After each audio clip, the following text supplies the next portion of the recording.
بسم اللہ الرحمن الرحیم نحمده ونصلي ونسلم على رسوله الکریم اما بعد۔ معزز طلبہ کرام، اللہ تعالیٰ سے امید ہے کہ آپ سب خیر و عافیت سے ہوں گے۔ سبق نمبر 12 اور باب فی الاولیاء والاکفاء چل رہا ہے۔ نکاح کرانے کے لیے ولی کا بیان، اور نکاح جہاں کروانا ہے تو وہاں پر خاندان کے اندر برابری یعنی کفو کا بیان اس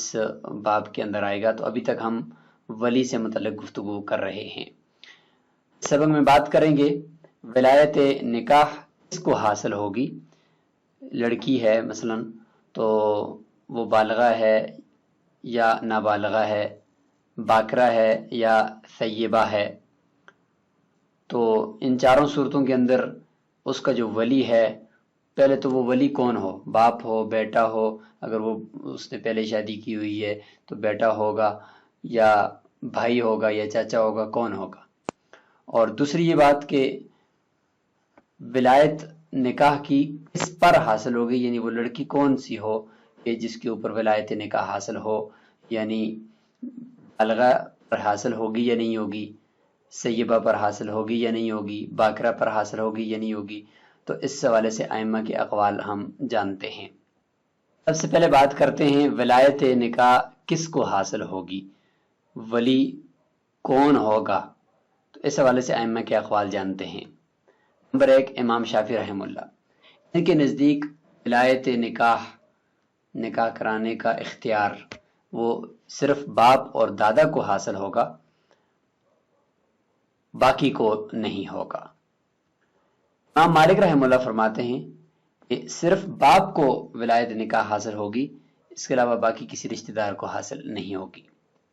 حناف کے نزدیک عصبات کو ولایت حاصل ہوگی۔ عصبات وہ میراث میں جو عصبات کی ترتیب ہے، یعنی جہت بنوت یعنی اگر بیٹا ہے تو بیٹے کو حاصل ہوگی، جہت ابوت یعنی اگر باپ یا دادا ہے ان میں سے کسی کو ہوگی، جہت اخوت یعنی پہلے والے نہیں ہے تو پھر بھائی ہیں تو ان میں سے کسی ایک کو ہوگی، جہت عمومت اگر بھائی بھی نہیں ہے تو پھر چچا وغیرہ عم اس کو حاصل ہوگی۔ تو یہی ترتیب ہوتی ہے میراث میں بھی کہ بیٹا اگر ہو تو وہ عصبہ بنتا ہے، میراث بچی ہوئی ساری لے لیتا ہے، پھر باپ کو بچی ہوئی میراث نہیں ملتی، اس کا اپنا حصہ ملتا ہے۔ اور اگر بیٹا نہ ہو تو پھر باپ عصبہ ہوتا ہے، باپ نہ ہو تو پھر بھائی ہوتے ہیں، بھائی نہ ہو تو پھر چچے ہوتے ہیں۔ اب ہم بات کرتے ہیں ولایت نکاح کس پر حاصل ہوگی، یعنی وہ عورت کون سی ہوگی جس پر ولی کو ولایت حاصل ہوگی کہ وہ اس کا نکاح کر سکتا ہے اس سے یعنی پوچھے بغیر۔ تو اس میں بھی ائمہ کے اقوال ہیں۔ احناف کے نزدیک ولایت نکاح صغیرہ پر حاصل ہوگی، چاہے باکرہ ہو یا ثیبہ ہو۔ احناف کے نزدیک ولایت نکاح کا سبب وہ صغر ہے، آگے وہ پھر صغیرہ ہونے کی حالت میں، نابالغہ ہونے کی حالت میں وہ باکرہ ہے یا ثیبہ بن گئی ہے، اس کا پردہ بکارت کسی وجہ سے زائل ہو چکا ہے، دونوں صورتوں میں ولایت نکاح صغر پر منحصر ہے، حاصل ہوگی ولی کو۔ ولایت نکاح باکرہ پر حاصل ہوگی، چاہے صغیرہ ہو یا بالغہ ہو۔ یہ امام شافعی رحمہ اللہ کا قول ہے۔ ان کے نزدیک نکاح کی ولایت کا سبب بکورت ہے، یعنی پردہ بکارت اگر اس کا زائل نہیں ہوا، وہ باکرہ ہے، تو چاہے وہ صغیرہ ہے یا بالغہ ہے، دونوں صورتوں کے اندر ولی کو نکاح کی ولایت حاصل ہوگی۔ احناف کے نزدیک صغر ولایت نکاح کا سبب ہے، شوافی کے نزدیک بکورت یعنی باکرہ ہونا یہ ولایت نکاح کا سبب ہے۔ اب درج ذیل جو 4 صورتیں ہیں وہ پیش آئیں گی، اور درج ذیل 4 صورتیں بنیں گی۔ 2 متفق علیہ ہوں گی، سب کے نزدیک ان پہ اتفاق ہوگا، اور 2 مختلف ہی ہوں گی، ان میں اختلاف ہوگا۔ جو متفق علیہ 2 صورتیں بنیں گی وہ یہ ہوں گی۔ نمبر 1، لڑکی یا تو باکرہ ہے اور ساتھ ساتھ صغیرہ ہے، باکرہ ہے اور صغیرہ ہے، تو متفق علیہ ہے کہ سب کے نزدیک اس کے اوپر ولایت نکاح حاصل ہوگی ولی کو، کیونکہ شافعی کے نزدیک باکرہ ہے اور احناف کے نزدیک صغیرہ ہے، لہذا دونوں کے نزدیک حاصل ہوگی۔ نمبر 2 سیبہ بالغہ، یہ سیبہ ہے، احناف کے نزدیک ولایت حاصل نہیں ہوگی، اور بالغہ ہے تو شافعی کے نزدیک اس کے اوپر ولایت نکاح، یعنی سیبہ ہے تو شافعی کے نزدیک اس پہ ولایت نکاح حاصل نہیں ہوگی کیونکہ ان کے نزدیک باکرہ ہونا ضروری ہے، اور بالغہ ہے احناف کے نزدیک اس کے اوپر بالاتفاق ولایت حاصل نہیں ہوگی کیونکہ وہ بالغہ ہے، ان کے نزدیک صغر وہ ضروری ہے۔ مختلف فی 2 صورتیں دیکھ لیتے ہیں۔ نمبر 1 باکرہ بالغہ، باکرہ ہے تو لہٰذا شافعی کے نزدیک ولایت نکاح حاصل ہوگی، لیکن احناف فرماتے ہیں کہ چونکہ ساتھ ساتھ بالغہ ہے لہٰذا اس کی وجہ سے اس کے اوپر ولایت نکاح حاصل نہیں ہوگی، یہ خود اپنا نکاح بھی آ سکتی ہے۔ اور چوتھی صورت ہو جائے گی، اور مجموعی طور پر اور مختلف فی صورتوں میں دوسری صورت سیبہ صغیرہ، یعنی سیبہ ہے تو لہٰذا شافعی کے نزدیک اس کے اوپر ولایت نکاح حاصل نہیں ہوگی، لیکن احناف کے نزدیک ہوگی کیونکہ سیبہ صغیرہ ہے۔ اب کتاب سے دیکھتے ہیں وَيَجُوزُ نِكَاحُ الصَّغِيرِ وَالصَّغِيرَةِ، احناف ہیں لہٰذا ان کے نزدیک صغر سبب ہے ولایت کا، تو فرماتے ہیں کہ چھوٹا بچہ ہے، نابالغ یا نابالغ بچی ہے، اس کا نکاح جائز ہے اذا زوجہم الولی، ولی ان سے پوچھے بغیر ان کا نکاح کرا دے۔ ذکراً کانت الصغیرۃ او سیبا، چاہے وہ صغیرہ لڑکی باکرہ ہو یا سیبہ ہو، دونوں صورتوں کے اندر اس کا نکاح درست ہے۔ یہاں پر یہ بتایا جا رہا ہے کہ ولایت نکاح کس پر حاصل ہوگی، تو احناف کے نزدیک صغیر اور صغیرہ پر حاصل ہوگی، چاہے باکرہ ہو یا سیبہ ہو۔ والولی، ولی کون ہے جی نکاح کے باب میں؟ هو العصبہ، وہی عصبہ کی جو ترتیب ہے اسی کے مطابق ہوگا۔ امام مالک رحمہ اللہ یخالفنا، احناف کے ساتھ مخالفت یعنی اختلاف کرتے ہیں کہ غیر الاب، باپ کے علاوہ میں، یعنی وہ فرماتے ہیں کہ صرف باپ ہی ولی بن سکتا ہے، یعنی ولی کون ہوگا اب اس پہ بات آ رہی ہے، تو امام مالک رحمہ اللہ کے نزدیک صرف باپ ہی ولی بن سکتا ہے، اس کے علاوہ اور کوئی نہیں بن سکتا۔ شافعی رحمہ اللہ فی غیر الاب والجدی، امام شافعی رحمہ اللہ باپ اور دادا کے علاوہ میں اختلاف فرماتے ہیں، فرماتے ہیں کہ باپ اور دادا ہی ولی ہوں گے، اس کے علاوہ کوئی اور ولی نہیں بن سکتا۔ اور فی السیب، اور ساتھ اور فی السیب الصغیرۃ ایضا، امام شافعی رحمہ اللہ احناف کے ساتھ اختلاف کرتے ہیں سیبہ صغیرہ کے اندر بھی، فرماتے ہیں کہ سیبہ ہے اور صغیرہ ہے تو اس کے اوپر ولایت حاصل نہیں ہوگی کیونکہ باکرہ ہونا ان کے نزدیک ضروری ہے، جبکہ احناف فرماتے ہیں کہ چونکہ صغیرہ ہے بھی ولایت حاصل ہوگی۔ امام مالک رحمہ اللہ کے قول کی دلیل، جو قول مالک رحمہ اللہ، امام مالک رحمہ اللہ جو فرماتے ہیں کہ باپ کے علاوہ میں ولایت کسی کو بھی حاصل نہیں ہوگی، فرماتے ہیں کہ ان الولایت علی الحرۃ باعتبار الحاجہ،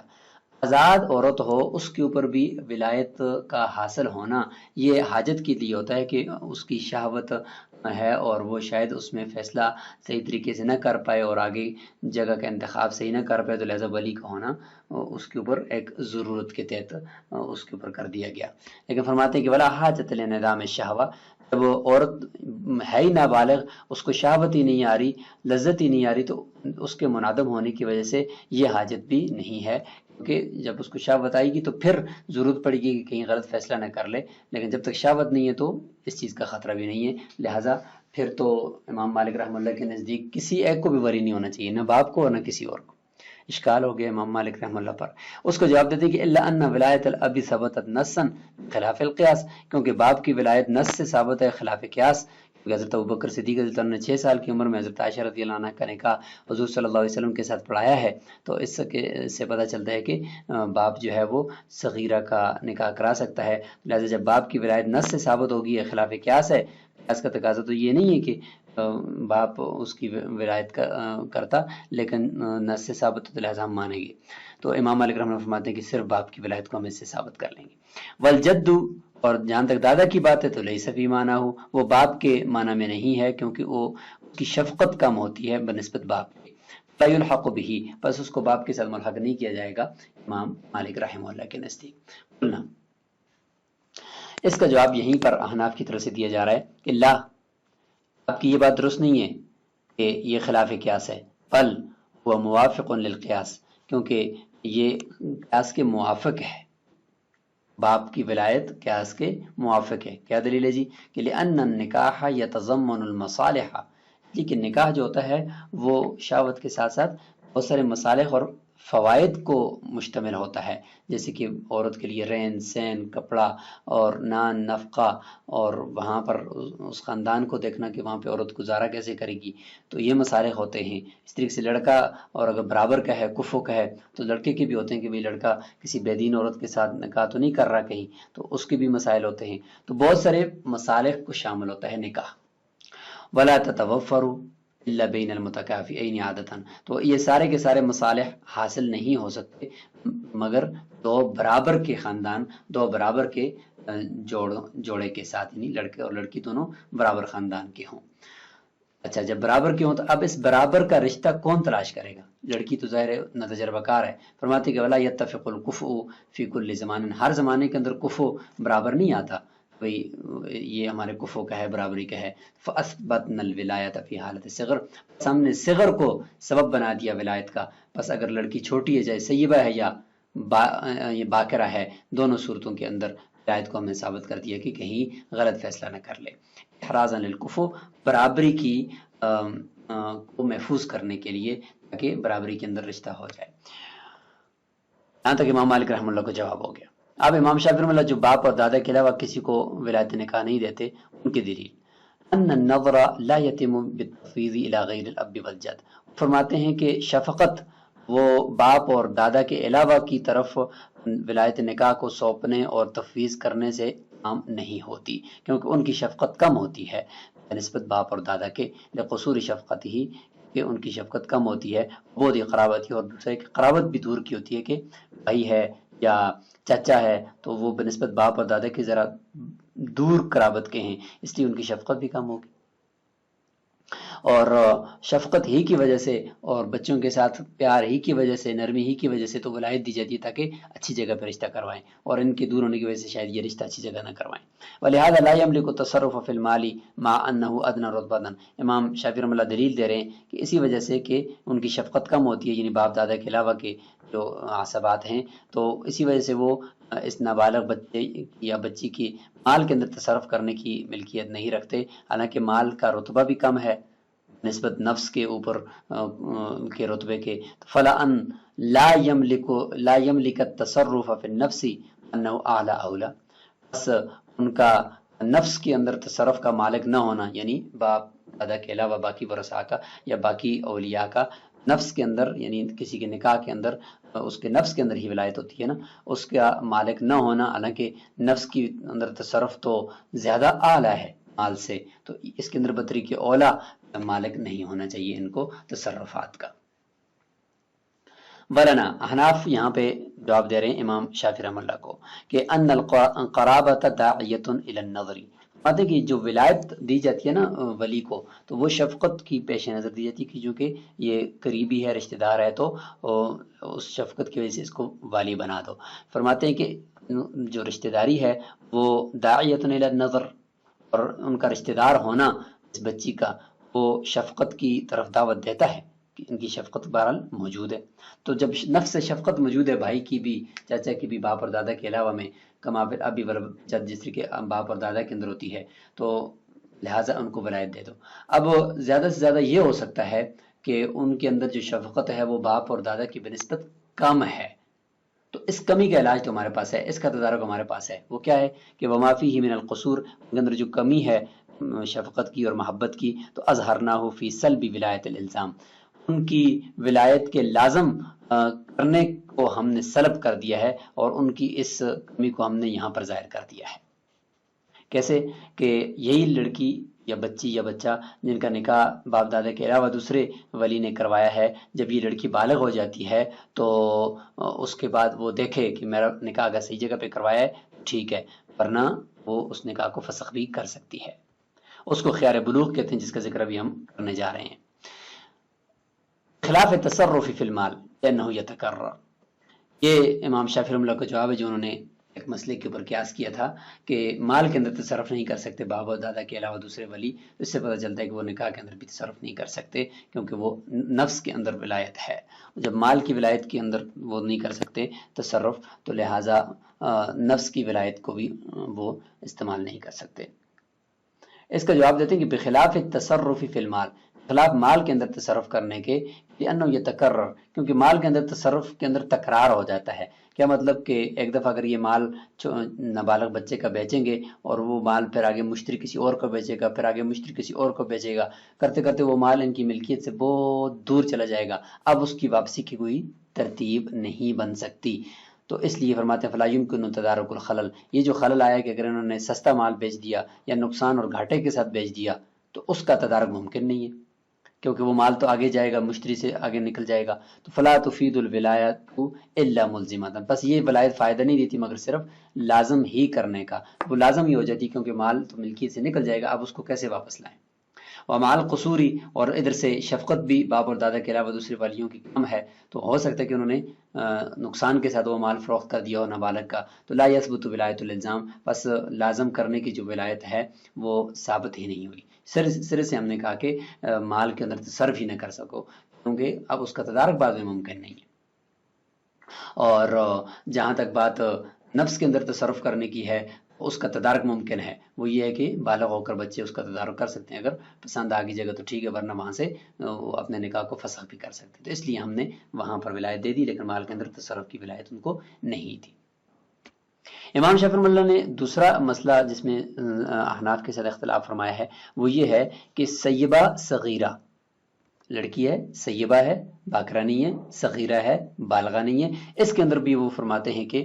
ولایت حاصل نہیں ہوگی کیونکہ وہ سیبہ ہے.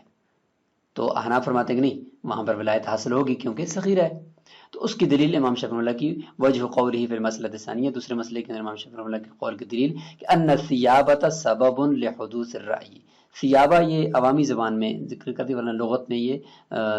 یعنی سیبہ ہی ہے، تو صحابہ یا مصوبہ لفظ تو ملتا ہے لیکن ثیابہ نہیں ملتا. فرماتے ہیں کہ یہ اس کا سیبہ ہونا، یہ امام شافعی فرماتے ہیں کہ سبب لحدوث الرأی، اس کی رائے کے پیدا ہونے کا سبب ہے، کیونکہ وہ صاحب رائے بن گئی ہے کیونکہ سیبہ ہے. سیبہ کا مطلب ہے کہ وہ تجربہ کار بن گئی ہے. امام شافعی فرماتے ہیں لوجود الممارست، ممارست اور تجربے کے پائے جانے کی وجہ سے کہ اس کے پاس قریب میں ایک مرد کوئی آیا ہوگا جس کی وجہ سے وہ سیبہ بنی ہے، تو لہٰذا اگرچہ وہ نابالغہ ہے فأدرن الحکم علیہا تیسیرا، اب اندر کی بات کہ اس کا تجربہ کتنا ہے وہ تو اندر کی بات ہے، ہمیں تو اس کا پتہ نہیں چلتا، لہٰذا ہم نے حکم کا دار و مدار وہ اسی پر رکھ دیا. کس پر؟ اس کے سیبہ ہونے کے اوپر اس کا مدار رکھ دیا، تیسیراً آسانی کے لیے کہ بس سیبہ ہے تو لہذا تجربہ ہوگا. ولنا، احناف فرماتے ہیں ما ذکرنا من تحقق الحاجہ، احناف فرماتے ہیں کہ تو ہم نے ماقبل ذکر کر دیا کہ صغیرہ ہونے کی وجہ سے ضرورت ہے کہ اس کے اوپر ولایت حاصل کی جائے، کہیں یہ غلط فیصلہ نہ کر دے کیونکہ ابھی تک تو ناتجربہ کار ہے، حاجت ہے. ووفور الشفقتی، وفور الشفقتی حقی پہ عطف ہے کہ شفقت یعنی باپ دادا کی بھی وافر ہے اور ساتھ ہی حاجت بھی ہے صغیرہ کی، تو لہٰذا ہر حال میں ان کو ولایت حاصل ہوگی باپ دادا کو. اور جو فرماتے ہیں کہ ممارست پائی جائے گی اس کے سیبہ ہونے کی وجہ سے، لا ممارست، ایسی ممارست اور ایسا تجربہ اس لڑکی کو ابھی تک حاصل نہیں ہوا جو تحدث الرأی بدون شہوہ، جو اس کے اندر کسی رائے کو پیدا کر سکے نکاح یا شادی سے متعلق بغیر شہوت کی، کیونکہ ابھی تک نابالغ، جب تک نابالغ تو شہوت اس کو نہیں آئے گی، جب شہوت اس کو نہیں آئے گی تو پھر وہ تجربہ کی نہ ہونے کی وجہ سے وہ فیصلہ بھی نہیں کر سکتی کہ میرا نکاح اس جگہ پر درست ہے یا نہیں ہے. فیدار الحکم علی الصغر، پس ہمارے پاس جو دار و مدار ہے وہ صغر ہی ہے، صغر پر ہی حکم کا دار و مدار رکھا جائے گا کہ اگر نابالغہ ہے تو ولایت حاصل ہوگی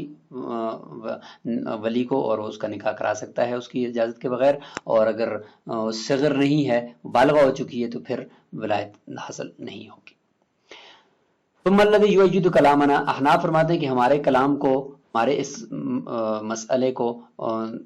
یا ہمارے اس موقف کو مضبوط جو چیز کرتی ہے وہ فی ما تقدمہ، وہ قول ہے جو رسول اللہ صلی اللہ علیہ وسلم کا قول ما قبل گزر گیا، النکاح الی العصبات، کا تعلق عصبات کے ساتھ ہے، یعنی لڑکی کا نکاح عصبات کروائیں گے. اور عصبات میں کیا ہے؟ پہلے بیٹا پوتا پھر باپ دادا، پھر اس کے بعد بھائی، پھر چاچے، اس ترتیب سے عصبات ہوتے ہیں غیر فصل۔ اس میں کوئی ترتیب، اس میں کوئی تفصیل نہیں ہے کہ باپ دادا جو ہے وہ کرے اور باقی اس کے اندر یعنی باقی کو ولایت نہیں ہے، نہیں، بلکہ عصبات مطلقاً کہہ دیا، اس میں سب آ گئے۔ تو اس سے احناف کا مسلک بھی ثابت ہوتا ہے کہ سب کو ولایت حاصل ہوگی۔ ساتھ ہی اس میں یہ بھی تفصیل کے صحیبہ کے لیے ہوگی اور باکرہ کے لیے نہیں ہوگی، بالغہ کے لیے ہوگی، صغیرہ کے لیے نہیں ہوگی، تو یہ مطلقاً ہے۔ وَالتَّرْتِيبُ فِي الْعَصَبَاتِ فِي وِلَایَةِ النِّکَاحِ، ترتیب فعل ارث فرماتے ہیں کہ عصبات کے اندر جو ترتیب ہے نکاح کی ولایت کے اندر، وہ اسی ترتیب کی طرح جو میراث میں جس کا ہم نے ذکر کر دیا۔ وَالْأَبْعَدُ مَحْجُوبٌ بِالْأَقْرَبِ، جو دور کا ہوگا وہ قریب والے کی موجودگی میں محجوب ہو جائے گا۔ دور والا مثلا چاچا ہے تو بھائی کی موجودگی میں چاچا محجوب ہو جائے گا۔ فَإِن زَوَّجَهُمَا الْأَبُّ أَوِ الْجَدُّ یعنی الصغیرۃ والصغیر والصغیرہ، اب اگر ایسا ہوا کہ باپ اور دادا نے نکاح کروایا ہے چھوٹے یعنی نابالغ لڑکے یا لڑکی کا، تو فلا خیار لہما بعد بلوغہما، ان کے بالغ ہونے کے بعد ان کو کسی قسم کا کوئی اختیار نہیں ہے کہ وہ اس نکاح کو فسخ کریں۔ یہاں سے خیار بلوغ کا ذکر شروع ہو گیا ہے۔ خیار بلوغ کہتے ہیں کہ لڑکے لڑکی کا نابالغ ہونے کی حالت میں نکاح کروایا گیا تو بڑے ہو کر ان کو خیار بلوغ حاصل ہوتا ہے، بشرط ہے کہ ان کا نکاح ان کے باپ یا دادا نے کے علاوہ کسی نے کروایا ہو، تو ان کو پھر اختیار ہوتا ہے کہ وہ اس نکاح کو فسخ کریں یا برقرار رکھیں۔ اگر باپ دادا نے کروایا تو پھر نہیں کر سکتے۔ فَإِن زَوَّجَهُمَا الْأَبُ بالجد، پس اگر نکاح ان کا باپ اور دادا نے کروایا ہے تو باپ اور دادا کی شفقت کو کامل ہوتی ہے، تو فرماتے ہیں کہ ان کو اختیار نہیں ہے۔ لأنهما كامل الرأي ووافر الشفقة، دو ہی وجہ ہوتی ہیں یعنی ان کے نہ ہونے کی وجہ سے خیار بلوغ ملتا ہے لڑکے لڑکی کو، ان میں یہ ہے کہ رائے کامل نہ ہو اور دوسرا یہ کہ شفقت وافر نہ ہو۔ تو جب یہ دونوں چیزیں نہ ہوں تو پھر ان کو خیار بلوغ حاصل ہوتا ہے۔ اگر ان دونوں چیزوں میں سے کوئی ایک نہ ہو پھر بھی حاصل ہوتا ہے، لیکن اگر یہ دونوں چیزیں موجود ہوں تو پھر ان کو خیار بلوغ حاصل نہیں ہوتا۔ لہٰذا باپ اور دادا کے اندر رائے بھی کامل ہے، کامل رائے کے ساتھ انہوں نے فیصلہ کیا ہوگا، شفقت ہے کیونکہ، اور ساتھ ساتھ شفقت بھی وافر ہے، لہٰذا انہوں نے جو فیصلہ کیا ہوگا ان کے لیے اچھا ہی کیا ہوگا، اب ان کو اختیار نہیں ہے۔ فَيَلْزَمُ الْعَقْدُ بِمُبَاشَرَتِهِمَا، بس باپ دادا کی عقد کی کو مباشرت یعنی عقد کرنے کی وجہ سے عقد لازم ہو جائے گا۔ کما اذا باشراہ برضاہما بعد البلوغ، جیسے کہ انہوں نے گویا کہ بالغ ہونے کے بعد ان لڑکے لڑکی کی رضامندی سے ان کا نکاح کرایا ہے،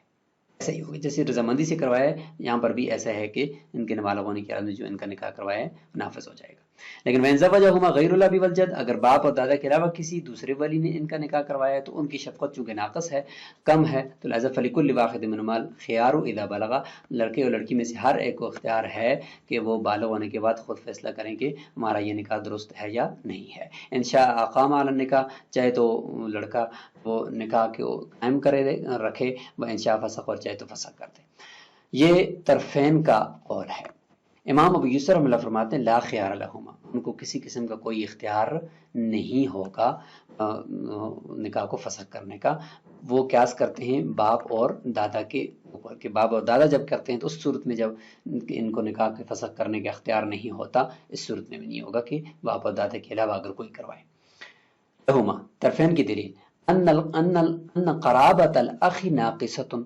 بھائی کی جو قرابت ہے یعنی باپ اور دادا کے علاوہ بھائی اگر کراتا ہے تو وہ کم ہے۔ والنقصان یشعر بقصور الشفقہ، اور شفقت یعنی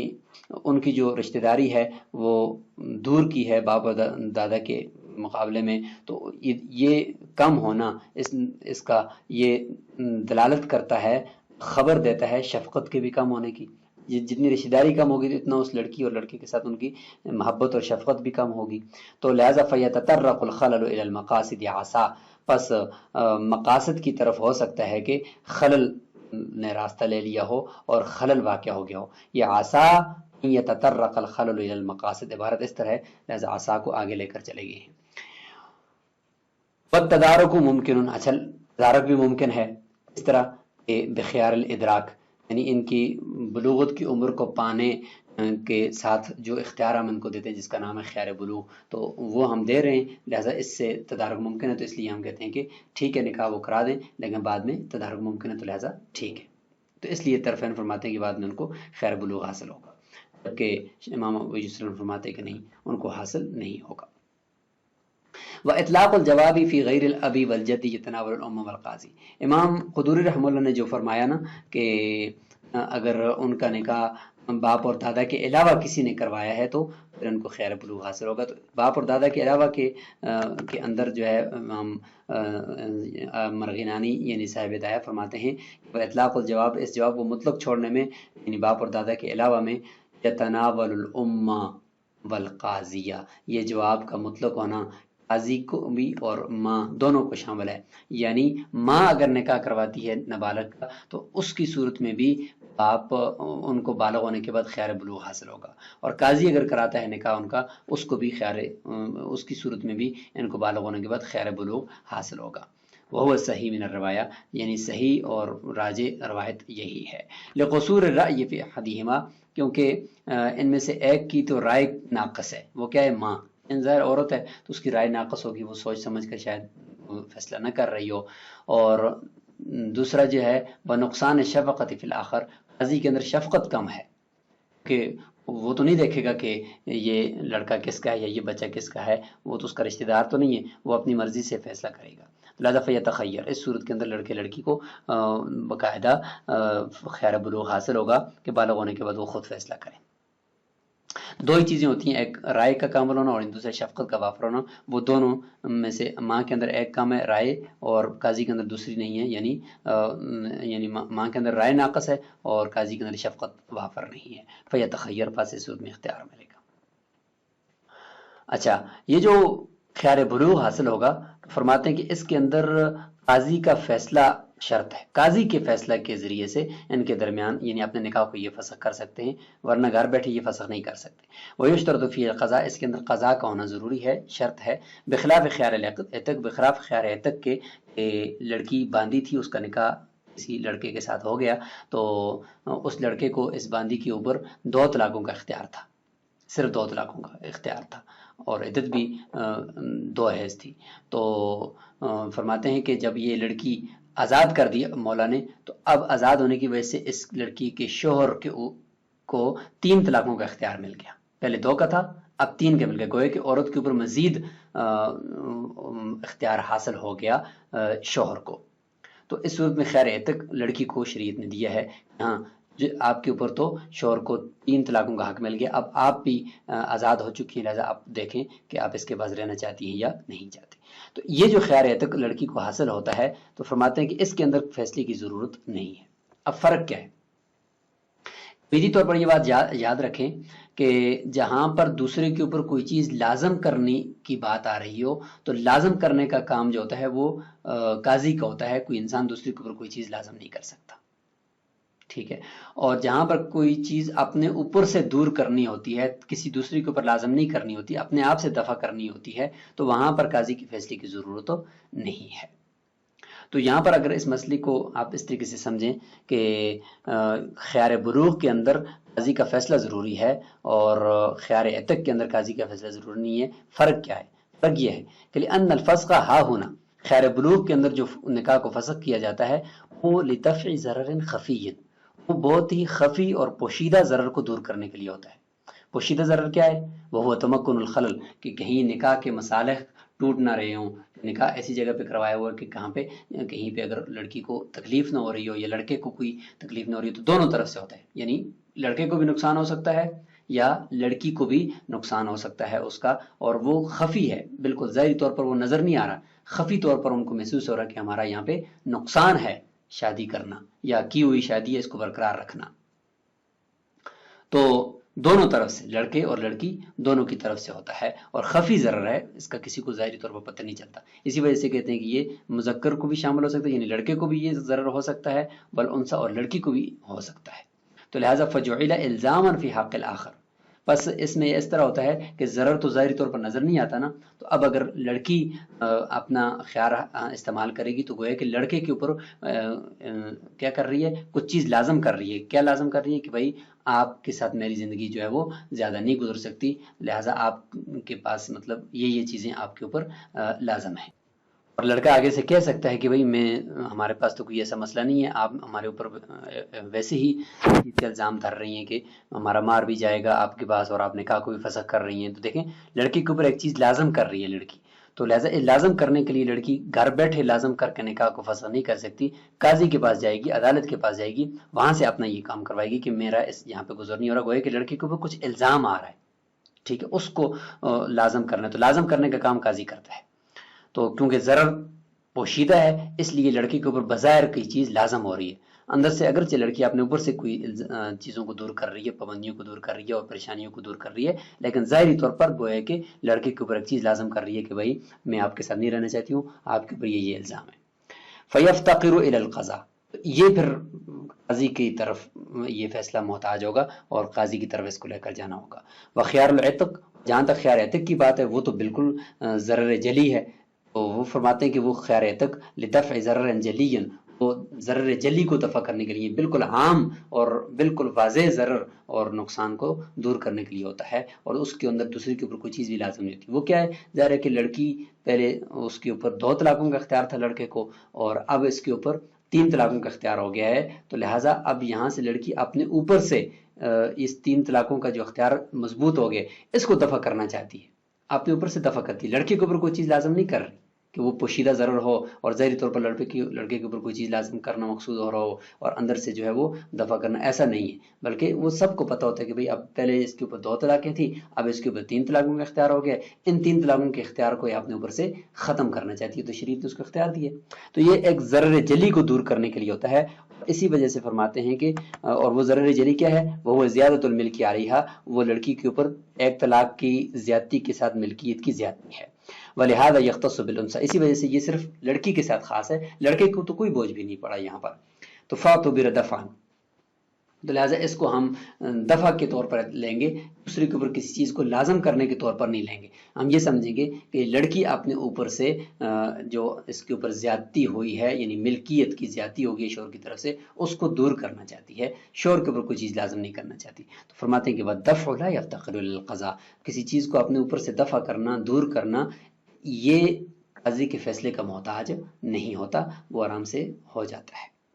تو اس سبق کو یہاں سٹاپ کر لیتے ہیں. انشاءاللہ اسی سے ہی ملتے جلتی جو باتیں ہوں گی وہ ہم اگلے سبق اندر کریں گے. تو آج ہم نے خیار بلوغ پڑھا اور یہ پڑھا کہ ولایت اجبار یعنی ولایت نکاح وہ ولی میں سے کس ولی کو حاصل ہوگی اور کس لڑکی پر حاصل ہوگی. تو اس سے متعلق ائمہ کے اقوال ہم نے جانے. السلام علیکم ورحمۃ اللہ.